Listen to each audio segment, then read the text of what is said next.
Kumita ako doon, pero nasunog din. And that's the end of my trading journey.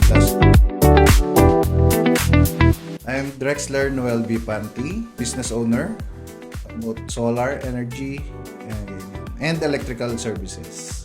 Actually, since sabi ko kasi meron akong business, so I'm exploring yung savings ko.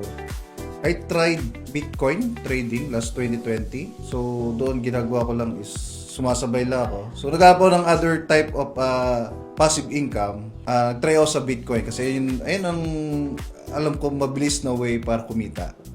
So tinatry ko yung mga YouTube, ganyan, and sumasabay lang ako sa volume ng candlestick. So wala akong idea anything na diskarte doon. Kumita ako doon, pero nasunog din. And that's the end of my trading journey last 2020. May naiwan lang ako doon ng konti na 3,000 ata na Bitcoin. Eh since lumaki yung Bitcoin, so naging 12,000 ata siya, or 11,000. So, stay ko na lang siya dun sa account na yon and hindi ko na siya ginagamit. Sinisilip ko na lang siya. So, since I tried different types of business, medyo may struggle ako pagdating sa wala sa mga employees. So medyo stressful kasi iba't ibang iniisip ng mga employee. So hindi yung iniisip mo ganun din. So I tried that, pero sabi ko medyo mabigat na sa akin yung business na hinahawakan ko ngayon. So kaya sabi ko pwede ko balikan yung trading. Kasi doon self-employed lang ako. Mag-isa lang ako. Doon ko nakita yung mga post ni Coach Lady. So, pinaparod ko lang siya. Pinaparod ko siya pumaldo doon sa mga post niya. Pero hindi ako naniniwala kasi nga tumatak sa isip ko nung matagal na since 2020 is parang scam talaga. And eventually, sabi ko, bakit hindi ko try yung... Sabi ko, may schooling pala. Kasi mostly kilala ko mga trading ay self-paced lang, YouTube lang, ganyan. Sabi ko, sige, may iba yung schooling. So, mag-invest ako sa knowledge about trading and try ko sa sarili ko yung ganun. Nabago sa akin dito, sabi ko sa inyo, since I'm managing business, so parang na-refresh ako pagdating sa discipline.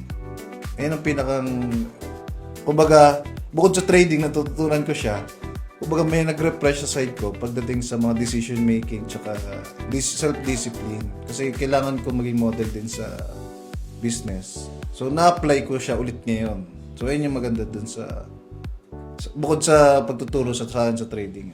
Well, doon sa mga hindi pa nagtitiwala doon sa pag-apply. So important talaga mag-invest ka sa knowledge. Isa yun. Kasi I've been tried that. So natalo ako magkatalo ko siguro mga almost 100,000. Diba? Dahil nangangapa lang ako sa market. Nagtatrade ako. So, kasi na yung although mahal yung kapital talaga. Pero mostly, una-una, kailangan mo desisyonan ng maayos yan. Kasi hindi biro yung investment. And dapat buo sa loob mo na tatry mo tong journey ng trading talaga. Kasi sasabihin mo lang siyang scam kung hindi mo siya kumbaga hindi mo siya isa sa puso yung trading. Kumbaga nag-aral ka lang, then hindi mo naman i-apply yung mga natutunan mo. Mag-scam talaga yun. Kasi naglabas ka lang ng pera na wala kang kinita. Pero kung i-apply mo yung natutunan mo, and sineryoso mo talaga, may result talaga siya. Hindi siya sure na 100%, pero sabi ko nga kanina, yung discipline, tuturuan ka dyan paano maging disiplinado, lalo na sa risk management. So pag yun ang natutunan mo, so bukod sa trading, may iba ka pang matutunan doon. Don't just watch others succeed in the market, be part of it. Enroll now at Legendary Trading Academy and start your journey today.